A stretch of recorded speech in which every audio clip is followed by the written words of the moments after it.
Hi guys, welcome to Full Time Devils. I am Adam McCullough. We're outside St Mary's where Manchester United have dropped more Premier League points. This time drawing 1-1 with Southampton after we were 1-0 up in the first half.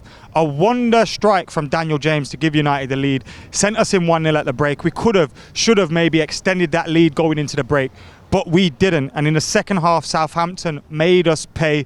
Vestergaard getting the goal. And if United had capitalised on the fact that they had 10 men, then Manchester United maybe could have turned this result into 3 points. But what I will say, I got a whole sense of deja vu today. It feels like that Wolverhampton Wanderers game.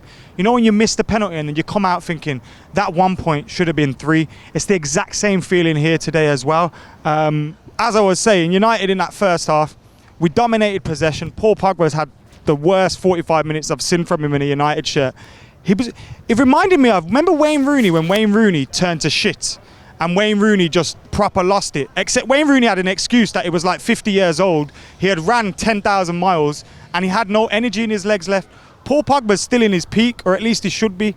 And today that performance, particularly in the first half, was very, very poor.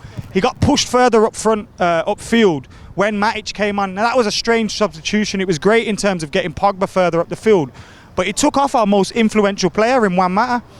I thought Juan Mata should have started against Palace, and today, when he started, I was surprised to see him start away from home, but I was happy to see him start, and he had the quality on the ball. He was finding Daniel James an awful lot, and Daniel James was my man of the match. He scored a bouting goal today, but it wasn't just the goal as well. In the first half and in the second half, when we were trying to go for that goal and trying to go for the killer finish, he was getting the ball into the box.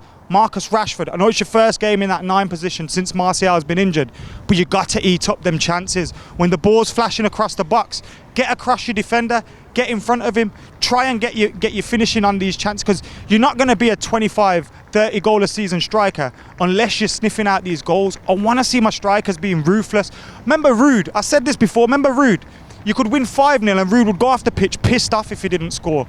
I don't see that from Rashford. I don't see that from any of our strikers. And like I said to Gary Neville, calling you out, like I said before in the summer, Manchester United should have invested in a central midfielder. We're expecting too much from Paul Pogba, McTominay, Andreas Pereira, who's clearly not good enough for the United first team. Fred, where is he? Is he getting married again? I don't know where he is.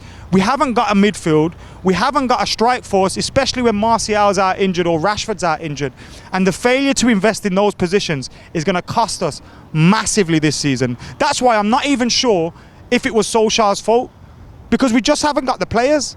We've got a lot of young players, a lot of players that we're going to have to expect inconsistency from because of the fact they're young.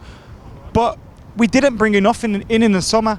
We had another summer where we didn't invest enough. The signings that we did make were the exact signings that we needed. Wan-Bissaka, fantastic today. Needs to do a little bit more in the final third, but he was good today. Harry Maguire, he had a comfortable game. Lindelof, bro, win the header against Vestergaard. What are you doing? It's another header that's cost us.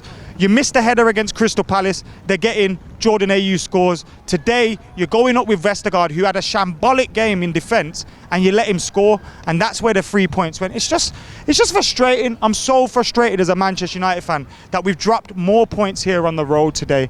And I don't know who was... Daniel James is my only silver lining from the start to the season. The first 2 games were quite good in terms of performance. The last 2 have been awful. And it looks like it's not even going to be a fight for top 4 if this continues. It might be a fight for top 6. Will Ollie get to the summer transfer window if results keep going like this? Because he needs to. He needs that transfer window to bring players in and complete this squad. But will he get to see the project out if the results don't come? I don't know. Let us know what you guys are thinking in the comments below. Make sure you subscribe and like and comment and sharing. Get your thoughts in. Fancams are coming your way. We got loads of debate in those fancams as well, so keep it locked. I've been Adam McCullough. This has been Full Time Devils. We're at St Mary's. We're out of here.